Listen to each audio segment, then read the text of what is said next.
Good morning. Today is Tuesday, September 24th, 2024. This is Wes Fryer in Charlotte, North Carolina. It is 71 degrees. It's a cloudy day. It may appear that I'm representing Wake Forest University, but actually, people say, "What's your school?" Guess what? It's WF, baby. Wes Fryer. Around here, that's known as Wake Forest University's logo, but thank you, Sarah, who gave this to me for my birthday. I'm glad to have a logoed shirt, except everyone asks me about Wake Forest sports, which I know nothing about. I want to talk about wellness and prioritizing wellness in this Wisdom with Wes video. Wow, it is so important to not lose sight of how vital and critical our multidimensional health is. I'm very thankful and very appreciative of not only the school where Shelly and I teach today, but the school we left in Oklahoma, where our daughter attended 7th through 12th grade. We have a daughter now applying for law school, and we have a daughter in her sophomore year of college, juggling and balancing so many different demands, okay, because the Air Force Academy is a tough place to go to school. But what's not a tough place to go to school? There's unique demands that the Air Force Academy has, but it is really, really eye-opening to reflect on the number of demands that are placed upon students today in school by a variety of factors, by parents and parental expectations, by the school itself, by teachers, by the culture in which students live. There's a lot of really high expectations. And I had a student in my coding class this semester, one of the fun projects that we start with, which is an animation project, which I made up last year, and we've done again. I like it. It's called 5 Irritating Things.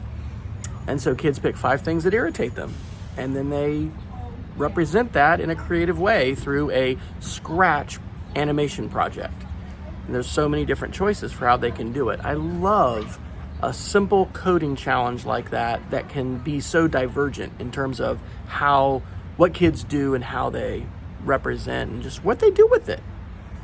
And one of my kids talked about how it irritates him so much when he gets a 97 or a 98 or a 99. Like, perfection is the only thing which he's satisfied with. And man, that is just a toxic belief.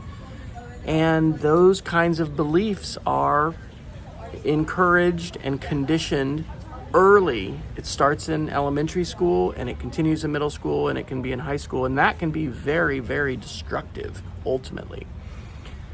Last night, we had a great chance to interact with Rachel a couple times.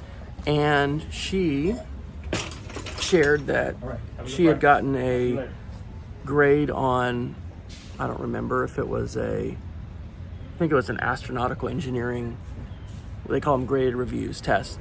Anyway, she got like an 84 or something, or maybe this was math. But anyway, she was okay with that. And I'm so thankful. Shelly and I were talking about this, driving to school today. We're so thankful that, she's balancing things and she is juggling things, and then recognizing that you can't get a perfect on everything.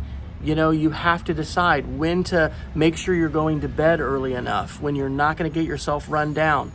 I don't know the degree to which they talk about this at the Air Force Academy, but one of the things that we would frequently hear people say, and I think this came from the aeronautical engineering majors, is don't get behind the power curve. Don't get behind the power curve. And I don't remember the name of the pilot who kind of came up with this, but there's a power curve in like dogfighting, which has to do with speed and altitude. And you need to maintain speed and altitude to be ahead of the power curve, because, if you are going too slow or you are too low compared to your opponent, who's higher on the power curve, they're probably going to be able to outperform you and shoot you down in a dogfight when you are flying. Okay, this is obviously something you wouldn't be surprised they talk about at the Air Force Academy. But in terms of wellness, maybe I should call this video Staying Ahead of the Power Curve. It's so important to do this.